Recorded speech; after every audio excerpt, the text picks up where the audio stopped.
नमस्कार दोस्तों, कैसे हैं आप लोग। उम्मीद करता हूं अच्छे होंगे। आज हम लोग देखेंगे ज्योग्राफी के दो महत्वपूर्ण chapter Mahesh Varnwal objective book से। वो चैप्टर है जनजातियां और प्राकृतिक आपदाएं। इस दोनों चैप्टर से जितने भी महत्वपूर्ण क्वेश्चन हो सकते हैं हम लोग क्लियर करेंगे। चलिए देखते हैं आज का पहला प्रश्न है, भारत की सर्वाधिक बड़ी जनजाति है। तो भारत की सर्वाधिक बड़ी जनजाति कौन सी है? तो इसमें बुक में दिया हुआ भील जनजाति, जबकि होगा गोंड जनजाति। सबसे बड़ी जनजाति कौन सी है? गोंड जनजाति। आंसर हो जाएगा ऑप्शन नंबर बी। अगला प्रश्न है, निम्नलिखित स्थानों में से कहाँ शोम्पेन जनजाति पाई जाती है? तो शोम्पेन जनजाति यह पाई जाती है निकोबार द्वीप समूह पे। Option number B. कहाँ? निकोबार द्वीप समूह पे। अगला प्रश्न है, कौन सी जनजाति दीपावली को शोक का त्योहार मनाती है? तो कौन सी जनजाति मनाती है? थारू जनजाति। Option number D. गारो जनजाति कहाँ नहीं पाई जाती है? तो गारो जनजाति मणिपुर में नहीं पाई जाती है। Option number B. प्रश्न है, टोडा एक जनजाति है जो निवास करती है। तो टोडा जनजाति यह नीलगिरी की पहाड़ियों पर निवास करती है। Option number C. प्रश्न है, निम्नलिखित में से कौन युग्म सुलेमित नहीं है? तो कौन सही नहीं, देख लेते हैं। अंगामी नागालैंड सही है, आपातामी अरुणाचल प्रदेश ये भी सही है, भूटिया उत्तर प्रदेश ये गलत है, और गोंड मध्य प्रदेश ये भी सही है। आंसर हो जाएगा ऑप्शन नंबर सी। प्रश्न है, थारू लोगों का मुख्य निवास कहाँ है? तो थारू जनजातियों का मुख्य निवास स्थान कहाँ है? Uttar Pradesh. Option number B. कहाँ? उत्तर प्रदेश। अगला प्रश्न है, संथाल निवासी है। तो संथाल कहाँ के निवासी है? तो यह पूर्वी भारत के, कहाँ? पूर्वी भारत के निवासी है। ऑप्शन नंबर डी हो जाएगा। चलिए अगला प्रश्न देखते हैं। प्रश्न है, भारत में जनजातियों के निर्धारण का क्या आधार है? तो जनजातियों का निर्धारण का आधार है सांस्कृतिक विशेषीकरण और विभिन्न आवास। Option number A. अगला प्रश्न है, सुलेमित करना है। पहाड़ी कोरवा इनका निवास स्थान है जसपुर। वेगा इनका निवास स्थान है मांडला।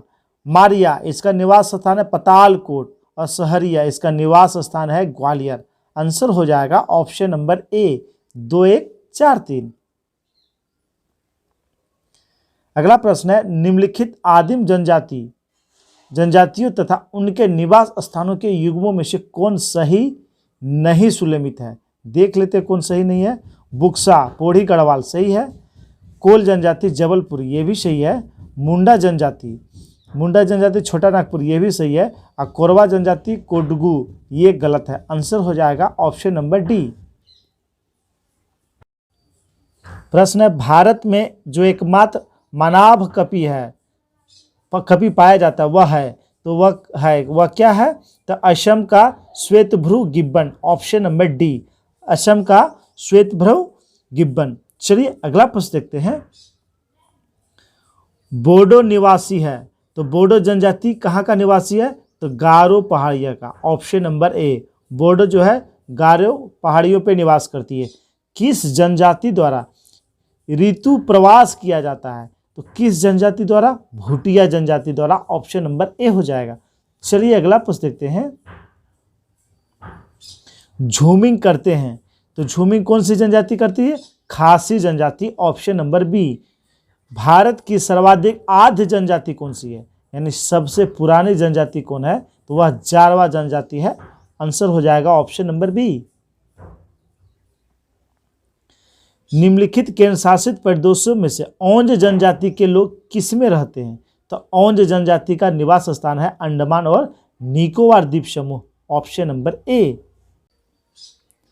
प्रश्न है, मंगानियार के नाम से जाना जाने वाला लोगों का समुदाय क्या है? तो यह है पश्चिमोत्तर भारत में अपनी संगीत परंपरा के लिए विख्यात। Option number B. प्रश्न है, उत्तराखंड की सबसे बड़ी अनुसूचित जनजाति है। तो उत्तराखंड की सबसे बड़ी अनुसूचित जनजाति है जौनसारी। कौन सा? जौनसारी।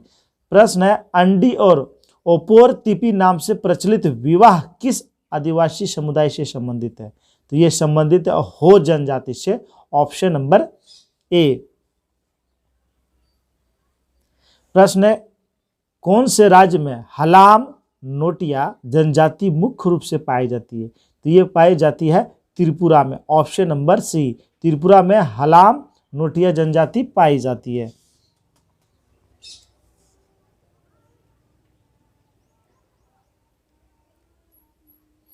प्रश्न है, सरहुल त्योहार कौन सी जनजाति से संबंधित है?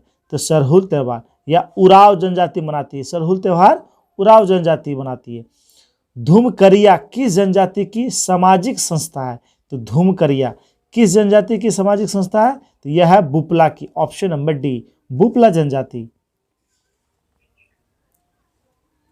प्रश्न है, उत्तर पूर्वी भारत के पहाड़ी एवं जंगली क्षेत्रों में निम्नलिखित में से कौन सा एक प्रजातीय समूह पाया जाता है?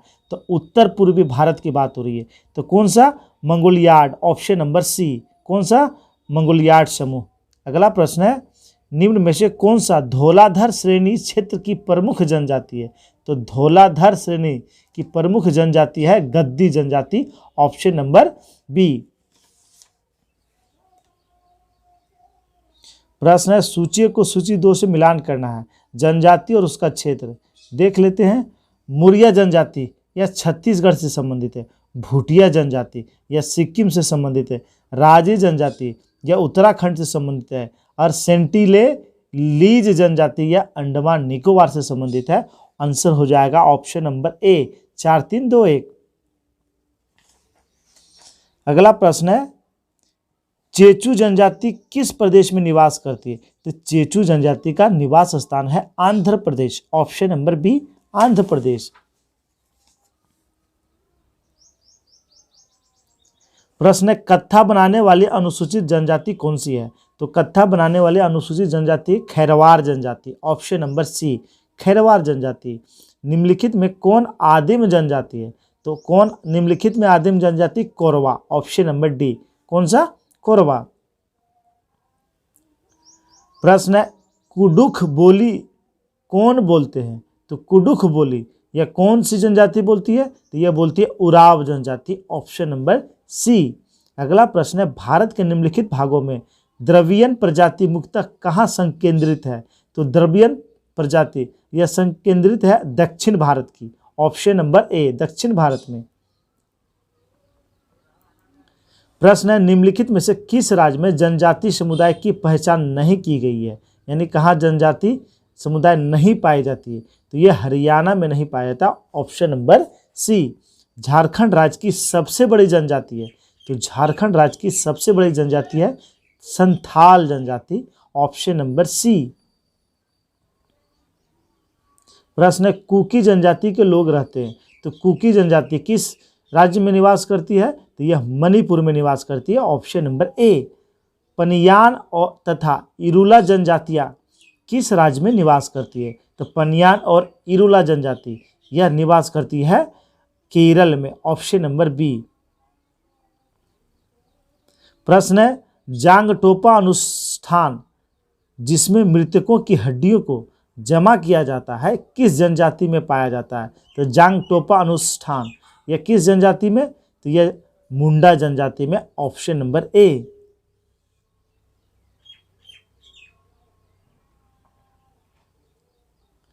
प्रश्न है, मिथन त्योहार किस जनजातियों द्वारा मनाया जाता है? तो मिथन त्योहार यह मनाया जाता है नागा जनजातियों के द्वारा।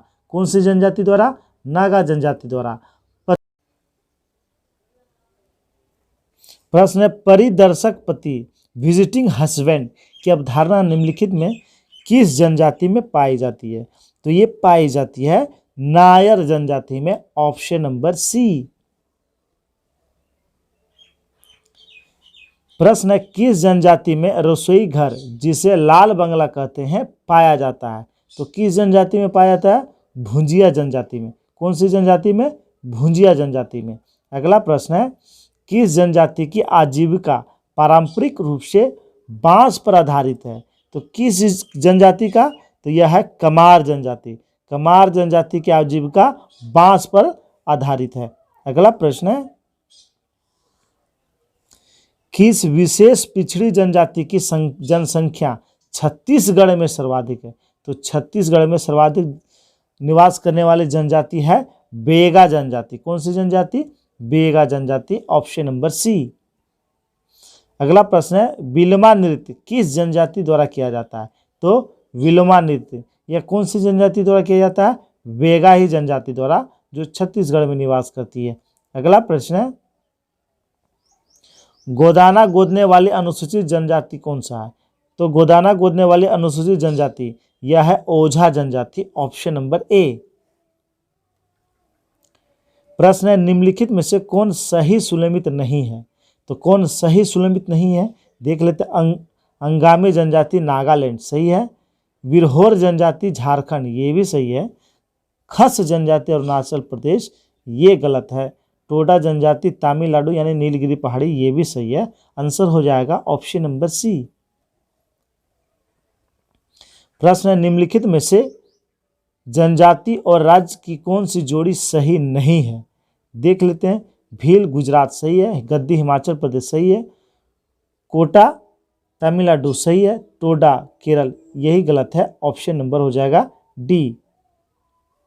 चलिए अब हम लोग प्राकृतिक आपदाएं से कुछ महत्वपूर्ण प्रश्न को क्लियर करेंगे। प्रश्न है, निम्नलिखित में से सुनामी का प्रमुख कारण क्या है? तो सुनामी कैसे उत्पन्न होता है? तो समुद्र में भूकंप आना ही सुनामी का कारण बनता है। Option number A. प्रश्न है, महाराष्ट्र में भूकंप आने का मुख्य कारण क्या है? तो महाराष्ट्र में भूकंप आने का मुख्य कारण है कोयना बांध का निर्माण जो हुआ था उसके कारण। ऑप्शन नंबर हो जाएगा डी। अगला प्रश्न है, निम्नलिखित में से कौन विस्तृत क्षेत्र को प्रभावित करने वाली आपदा है? तो कौन सी ऐसी आपदा है? तो ओजोन परत का क्षरण, ऑप्शन नंबर डी। ओजोन परत का क्षरण हो जाएगा। चलिए अगला प्रश्न देखते हैं। ओडिशा का शोक किस नदी को कहा जाता है? तो ओडिशा का शोक किस नदी को कहा जाता है? तो ये महानदी को कहा जाता है। Option number A. निम्नलिखित में से कौन सा तूफान तेज गति होने पर कम समय के तटीय क्षेत्रों में तबाही कर देता है? तो यह तूफान है समुद्री तूफान। Option number A. निम्नलिखित में से प्राकृतिक आपदाओं का मुख्य कारण क्या है? तो प्राकृतिक आपदाओं का मुख्य कारण क्या है? तो इसका मुख्य कारण सभी हो जाएगा सूखा, बाढ़, चक्रवात, ज्वालामुखी विस्फोट, यानी ये सभी से प्राकृतिक आपदाएं होती है। Option number D. बिहार का कौन सा क्षेत्र बाढ़ग्रस्त क्षेत्र है? तो बिहार का कौन सा क्षेत्र? तो बिहार का उत्तरी वाला क्षेत्र यानी उत्तरी बिहार। आंसर हो जाएगा उत्तरी बिहार जो है बाढ़ग्रस्त क्षेत्र में आता है। चलिए अगला प्रश्न देखते हैं। लौटते मानसून द्वारा नवंबर से जनवरी के मध्य किस राज्य में बाढ़ की प्रबल संभावनाएं होती है? तो ये किस राज्य में होती है? तमिलनाडु में। सबसे अधिक वर्षा भी लौटते हुए मानसून से तमिलनाडु में होती है। चलिए अगला प्रश्न देखते हैं। भारत में किस वर्ष अत्यंत विनाशकारी भूकंप आया था? तो अत्यंत विनाशकारी भूकंप भारत में आया था वर्ष 1934 में। Option number B. भारत में सबसे अधिक बाढ़ प्रभावित राज्य हैं। तो सबसे अधिक बाढ़ प्रभावित राज्य हैं ये तीनों राज्य, असम जो ब्रह्मपुत्र नदी, पश्चिम बंगाल और बिहार, ये तीनों राज्य। आंसर हो जाएगा ऑप्शन नंबर डी। प्रश्न है, वर्ष 2020 में जारी विश्व आपदा जोखिम सूचकांक में भारत का स्थान कौन सा है? तो यह 2020 की बात कर रहा है। तो 2020 में भारत का स्थान था 89वां 89 पोजीशन। आंसर हो जाएगा ऑप्शन नंबर ए। देश में कृषि एवं सिंचाई मंत्रालय के अनुसार औसतन कितनी वर्षा होने पर क्षेत्र विशेष सूखाग्रस्त क्षेत्र कहा जाता है? तो कितनी वर्षा? तो इसका आंसर हो जाएगा औसतन अगर 75 सेंटीमीटर से कम वार्षिक वर्षा होती है तो वह क्षेत्र जो है विशेष सूखा क्षेत्र घोषित किया जाता है। आंसर हो जाएगा ऑप्शन नंबर ए। भारत में सर्वाधिक वर्षा कहाँ होती है? तो हम लोग जानते हैं सर्वाधिक वर्षा होती है मेघालय के मानसराम में। आंसर हो जाएगा ऑप्शन नंबर ए। अगला प्रश्न है, विश्व मौसम संगठन के अनुसार भारत में विश्व के लगभग कितने प्रतिशत चक्रवात आते हैं? तो विश्व के लगभग 6% चक्रवात भारत में आते हैं। आंसर हो जाएगा ऑप्शन नंबर सी। प्रश्न है, पृथ्वी विज्ञान मंत्रालय भारत सरकार द्वारा जुलाई 2020 में निम्नलिखित में से किसे पृथ्वी प्रणाली विज्ञान में लाइफ टाइम उत्कृष्टता पुरस्कार प्रदान किया गया? तो ये किसे प्रदान किया गया? तो ये अशोक साहनी को प्रदान किया गया। आंसर हो जाएगा ऑप्शन नंबर डी, किसे? अशोक साहनी को। अगला प्रश्न है,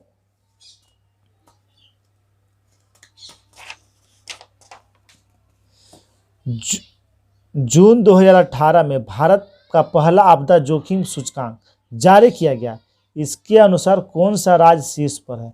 तो इसके अनुसार महाराष्ट्र शीर्ष पे था। आंसर हो जाएगा ऑप्शन नंबर बी। प्राकृतिक आपदा की भविष्यवाणी करने वाले ऐप का शुभारंभ करने वाला राज्य कौन सा है?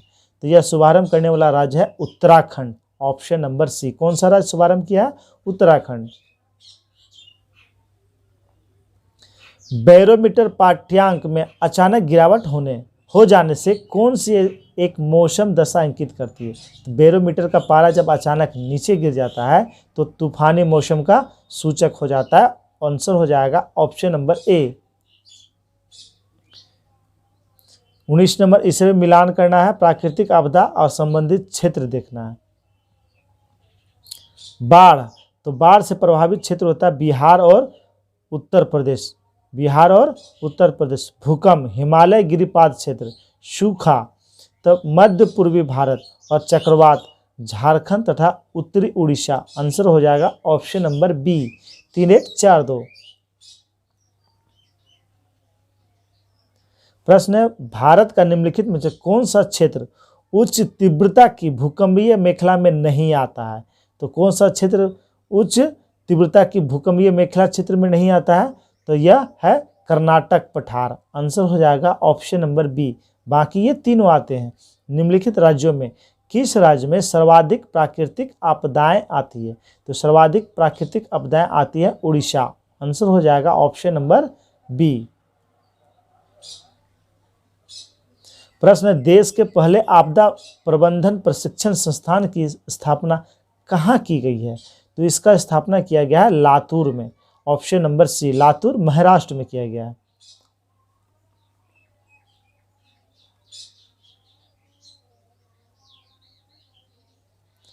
प्रश्न है, दक्षिणी गोलार्ध में पवन के बाईं ओर विचलन का क्या कारण है? तो दक्षिणी गोलार्ध में पवन के बाईं ओर विचलन का कारण होता है पृथ्वी का घूर्णन।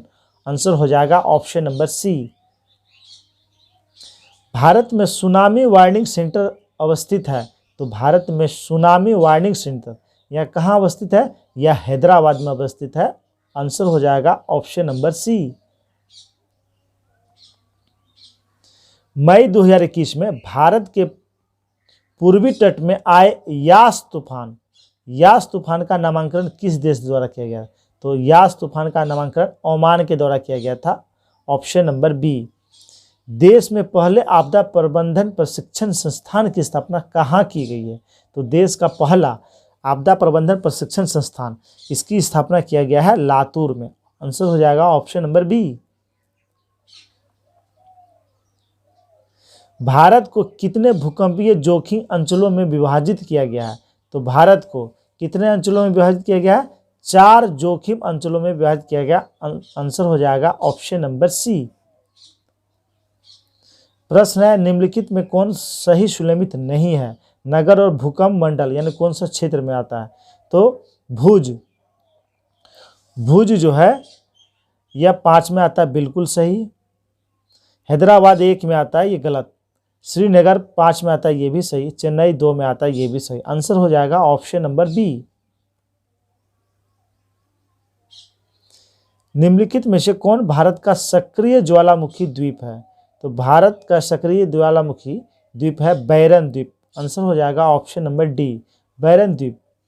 मई 2021 में भारत के पश्चिमी तट पर आए चक्रवाती तूफान तोकते का नामकरण किस देश द्वारा किया गया? यास का नामकरण तो ओमान के द्वारा किया गया, तोकते का नामकरण म्यांमार के द्वारा किया गया। आंसर हो जाएगा ऑप्शन नंबर बी। और आज का अंतिम प्रश्न है, हुदहुद चक्रवात से भारत का निम्नलिखित में से कौन सा तटीय क्षेत्र प्रभावित हुआ था? तो हुदहुद चक्रवात से आंध्र प्रदेश तट सबसे ज़्यादा प्रभावित हुआ था। आंसर हो जाएगा ऑप्शन नंबर ए। ये था दोस्तों ज्योग्राफी के 2 महत्वपूर्ण चैप्टर जिससे हर एक एग्जाम में प्रश्न बनते हैं। तो पूरा वीडियो आप लोग देखिएगा। अगर वीडियो देखने के बाद अच्छा लगे तो लाइक कर देंगे और अपने अपने ग्रुप में शेयर कर देंगे। धन्यवाद दोस्तों।